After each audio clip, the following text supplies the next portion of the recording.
Welcome to another episode of Out of the System. We are here in beautiful Miami, in Coconut Grove, in this beautiful mansion at a Q4 Mastermind. My guest today is Victor. How are you, sir? Welcome. I'm doing fantastic. Thank you for having me on your show. Thank you. Tell me a little bit about yourself. Well, I am a serial entrepreneur. Now I'm an international business consultant. Break that down for us.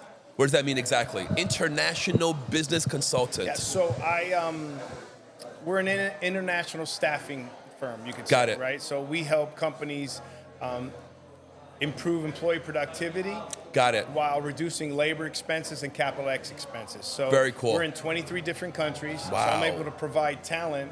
Imagine you have talent in the United States. I'm able to provide talent in all of Latin America, in India, Philippines, in Kenya, Egypt, That's Spain. incredible. So, anything that can be done remote, we help. So it's international because we're international, meaning we're in 23 countries for talent. I'm in 160 countries to do payroll for companies that want to expand their operations international, but don't want to deal with the HR compliance and learning all that. That's how we can help. Wow, we got to talk. I have a staff of 15 in Brazil. That's awesome. Yeah. Yeah. In fact, when you'll hear me speak a little later today, we actually work with several media companies, and we were helping them to be able to offset some of the pieces that could be done that they can focus on their business, even your people. It's not just about, look, I'm not about replacing employees, I'm about improving productivity. So if you can focus on, everyone can focus on producing at a higher level, their value per employee goes up. Your business goes up. 100%. How'd you get started in this? I got fortunate, I have a good friend of mine that actually owns the parent company. After I sold my last company, called me up and said, hey, what are you doing? I wanted no more managerial pieces. I wanted to be able to expand and help businesses in what I know. And very cool. I owned an insurance carrier, so we had to outsource different things. So that's how I got started. Now I love it. How many different businesses have you owned? At a young age. That many, huh? No? Like 3. Okay. What were they? One was an advertising. This was back in the day when there was paper. So an advertising magazine. Okay. Local for local businesses, small businesses, and so forth. That was my first one. Then the second one in 2008, I raised $16 million, me and a partner.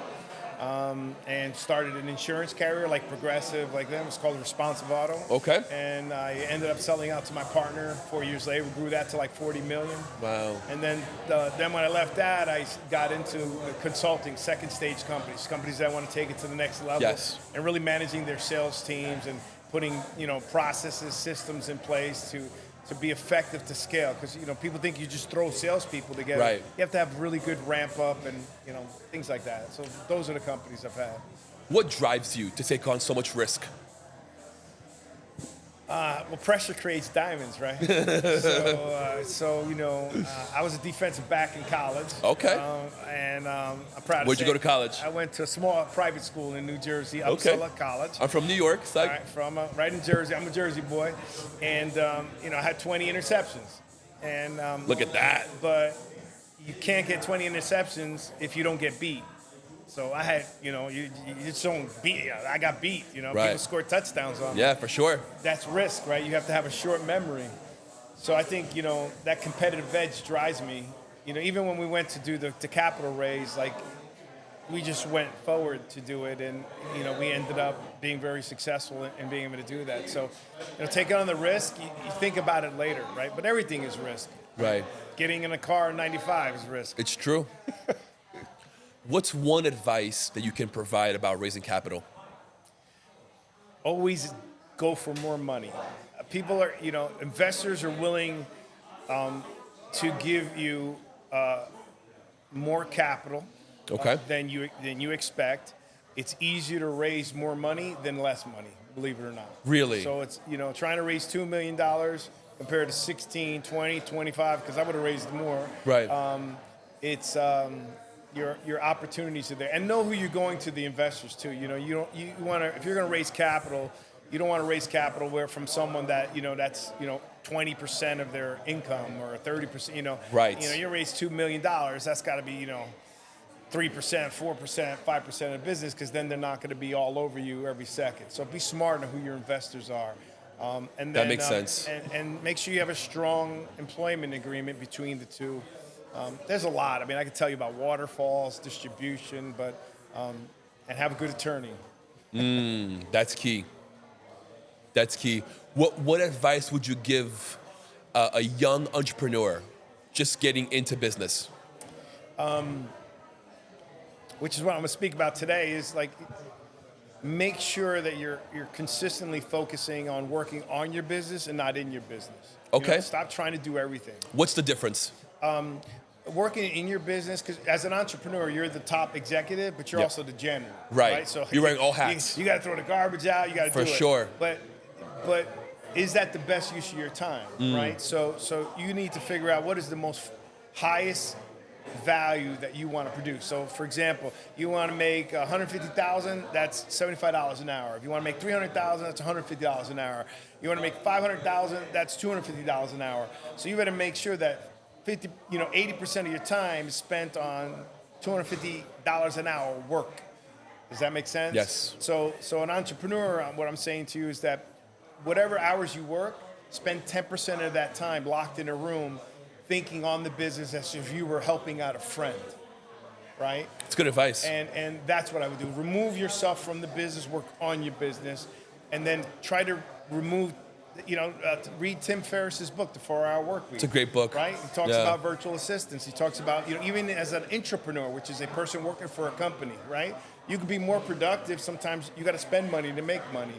So, my advice would be stay true to what you wanted to deliver and continually be the best that you could be.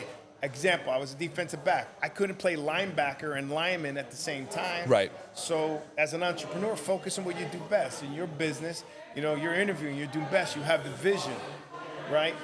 Zone in on that. Spend 10% of your work week on your business and off-site. Get out of the way. Great advice. What brought you here today? I'm a big supporter of the Dining Empire, supporter of Christine and Curran and the whole group. And, I see a great opportunity for our company. But the company's name is Solvo Global. Okay. That's our company. I don't own this company, but it's Solvo Global. We're international.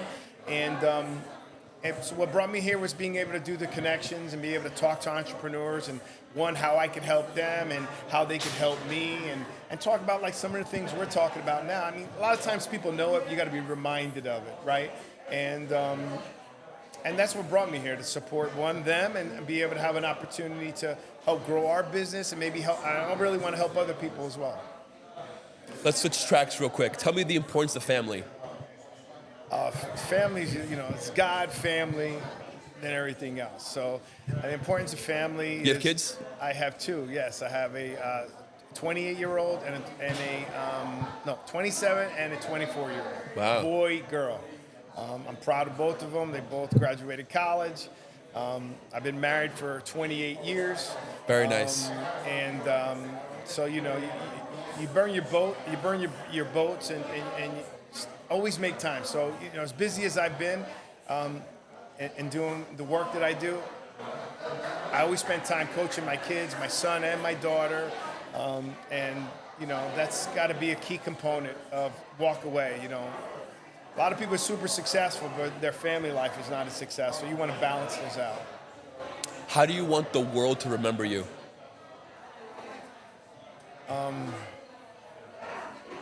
I want the world to remember me by the ability to get knocked down and to get up with tenacity.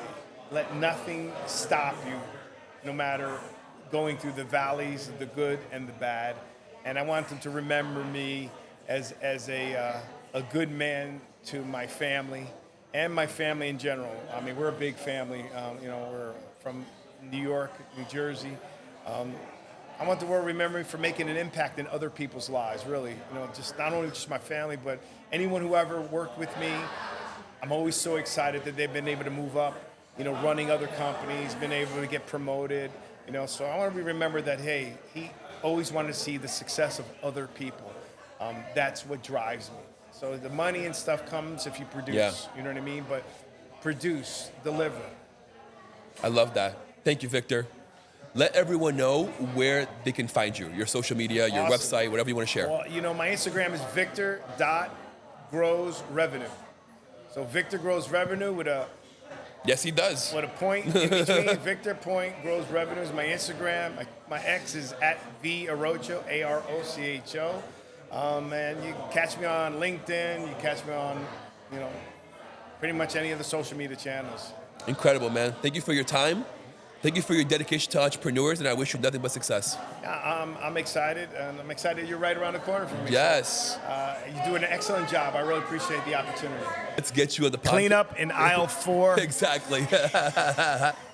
Let's schedule a time. Let's get you in my studio, and we'll do an hour-long episode. It'll be great. Let's do it, man. Thank you, Victor. Pleasure. God bless. God bless. Guys, go follow Victor. Like, subscribe, hit that bell notification. See you guys next time.